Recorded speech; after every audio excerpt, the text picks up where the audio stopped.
Ladies and gentlemen, good morning. I'm Noel Tournoux from the World Heritage Center at UNESCO. It is my pleasure to be with you today. Unfortunately, I can't make it to Pune for the 4th Biennale conference. So this is a video presentation of the recommendation on the historic urban landscape approach. Next slide, please.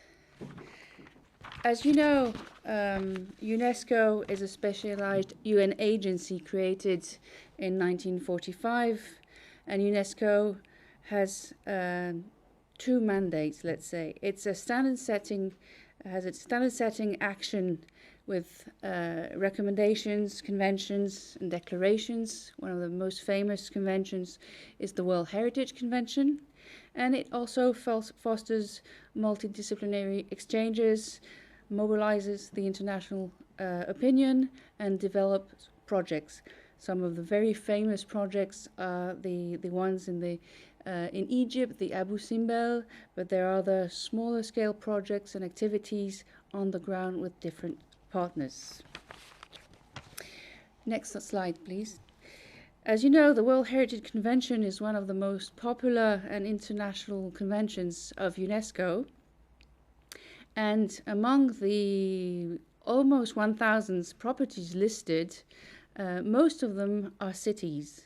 And cities are actually part of the first sites inscribed. Amongst the first sites, for example, you have historic Cairo that you can see on the screen here, up there in the right-hand side corner. Today, in 2013, there's more than 250 cities inscribed, and more than 350 properties are in an urban context. And this leads to a number of issues related to management and conservation for cities in an urban context. And that means we definitely need new tools and new approaches. Next slide, please. In the past years, at every committee, there were discussions on conservation of cities. Some were about high-rise, some were about integrating infrastructure.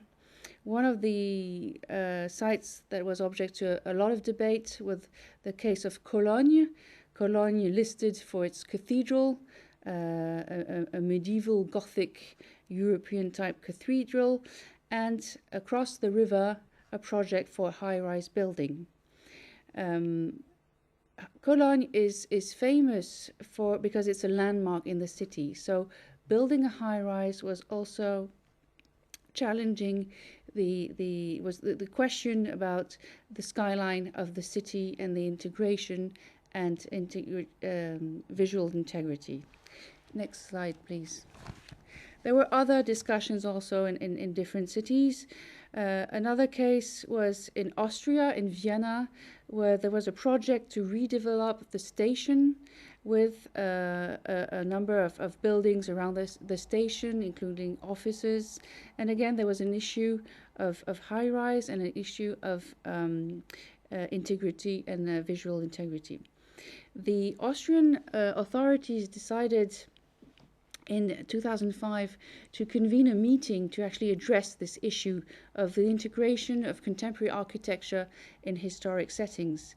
And this important meeting led to the Vienna Memorandum, which was addressing this issue of the integration of contemporary architecture, but also asked for new tools and a reflection and international debate on this question of integration of the historic setting. In 2005, after the Vienna Memorandum was signed, the World Heritage Committee actually requested the new development of a standard setting instrument to provide guidelines and better integrate urban heritage conservation into strategies of socio-economic development. Again, that was important that not only the issue of preservation and conservation was addressed, but actually looking into how heritage and culture could be part of development and even levers for development. often look at the World Heritage Convention through the list. The list is a tool, but actually in the one of the paragraphs of the convention in Article 5, the convention says integrate heritage in planning policies. So the convention is not just about listing, it's about giving an active role to heritage. So through a long consultation process that took 6 years, there were a number of working groups in different regions of the world, and a number of bodies and partners were associated in the reflection. ICOMOS and ICROM, IFLA, the International Union of Architects, the ACCAM, the World Bank, the World Monument Fund, also the Getty Conservation Institute, the Organization of World Heritage Cities, OECD, many partners that also deal on a daily basis with the issues of development and integrating conservation and culture into urban development. There were several thematic meetings in Jerusalem in 2006, at UNESCO again in 2006, St. Petersburg, Olinda, Chandigarh, and Stone Town, Zanzibar, and again in 2009. So by May 2011, there was a draft text, and it was adopted finally in November 2011 for the General Conference. Next slide, please. So this recommendation was one of the first instruments on the historic environment issued by UNESCO in the last 35 years. So it's actually important within the history of this debate and reflection on urban conservation. The objective of this recommendation is not to replace the existing doctrines or the other conservation approaches. On the contrary, it's an additional tool that integrates policies and practices of conservation of the built environment into a wider goal. It's also a soft law, it's a recommendation to be implemented by member states on a voluntary basis. Member states and also the civil society, local authorities, communities. So that's basically your job and what you're going to be looking at in the next few days and in the different projects you're going to be implementing. Next slide, please.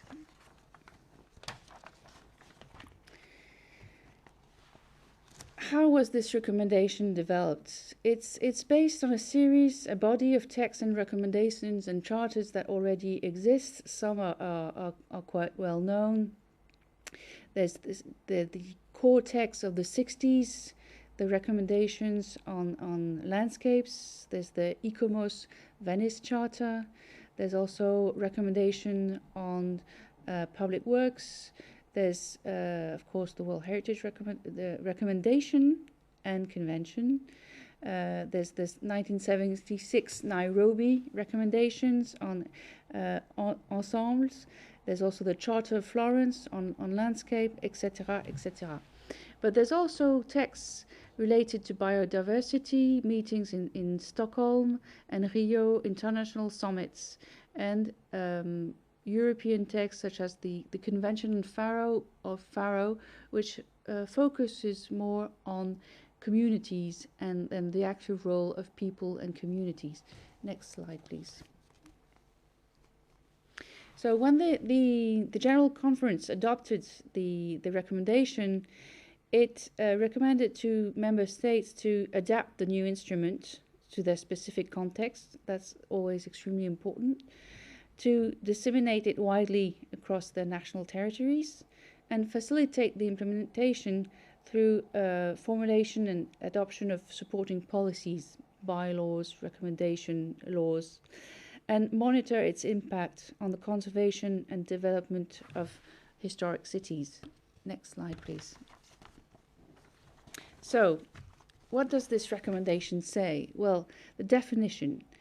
The historic urban landscape is the urban area understood as the result of a historic layering of cultural and natural values and attribute, extending beyond the notion of historic center or ensemble to include the broader urban context and its geographical setting. So it's taking the city as a greater area, taking the different layers of the city, taking its different elements and fabric. It's also taking into account people. It's not just about identifying a perimeter, a boundary of a historic precinct or area. It's really looking from above at a general territory and looking how things work out. It's more a social economic approach, if you like. The next slide, please. The definition and doctrine is based on different approaches to what is heritage, what is city, urban ensembles, conservation, and management. Next slide, please. And it mostly looks at the idea of the cultural significance within a built environment, looking at taking the urban conservation and the urban conservation as an approach, looking at issues like modernity versus conservation, continuity and sustainable development.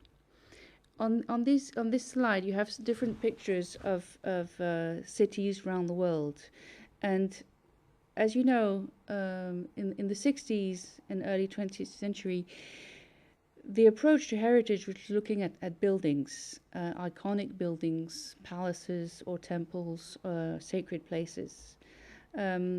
Not so much maybe looking at the building techniques, not so much looking at the little people, the vernacular, the ambiance, the small shops, the what actually makes the core of the city. And with rapid changes in the 20th century and the early 21st century, we witness more and more clashes and tensions between development and modernization. Looking at heritage doesn't seem staying on the other side of modernity and a better life. We can't oppose conservation and quality of life. On the contrary, the challenge and the issue is, how can one look at the quality of a city, the quality of buildings, the quality of a setting, and look how it can be modernized, developed, changed to make it better for people, adapted to new businesses, adapted to new uses. Heritage doesn't need to be a frozen area, a frozen building. On the contrary, the one reason why most of heritage is still around today, it's because it's been used. Very few buildings have kept the same function for thousands of years, whereas some buildings are still around and are still used today because different generations have found new uses to them. Also, it can mean that some traditional ways of using space, building, can be modernized. For example, earth architecture, a very old building technique that also can be used today and make very contemporary new buildings. Public spaces, they've changed form, but some public spaces have still the same function in cities. Next slide, please. So these are the different issues that Hull tries to address. And to address this and maybe help people in the field, on the ground, decision makers, citizens, mayors, commissioners, state departments to make decisions, the recommendations has developed an action plan and proposes a toolkit. Next slide, please.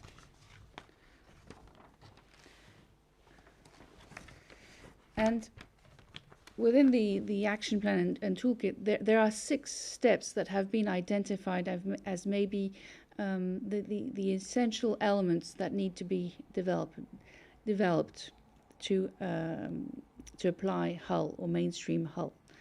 A comprehensive mapping of assets, natural, cultural, human.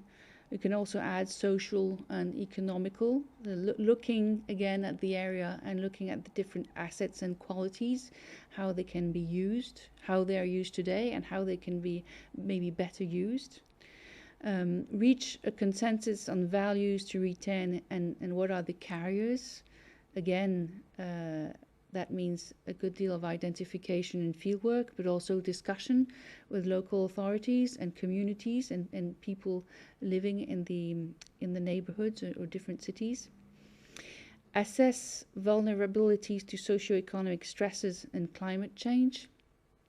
Again, we're in a context of rapid change, so this means we have to look also how these cities and historic cities or historic areas, what are the positive qualities that can be used in planning mechanisms related to maybe climate change or risk management.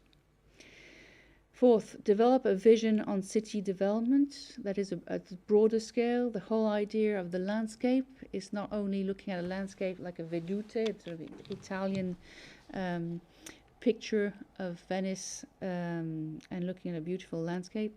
No, on the contrary, it's looking from above. It's more geographer's approach, looking at the different interaction between elements. So that means larger scale and longer term policies and actions. That means prioritizing policies and actions for conservation and development and not opposing them, on the contrary, having an integrated approach. And establish partnership and management frameworks. Again, in many countries there's a tradition considering that heritage is only public buildings, whereas in cities most of the buildings and the properties are privately owned. So again, how can, through incentives, mechanisms, properties can be identified as valuable, and develop measures and incentives and actually help people to preserve or redevelop the buildings and modernize them. Thank you for your attention. This was a very brief introduction. I know that the next two speakers will present you the French experience, and also colleague Chika Jane will give you a more detailed presentation on the application of Hull in the Indian context. I hope you've enjoyed this meeting, and hope you have very fruitful exchanges. Thank you very much for your attention.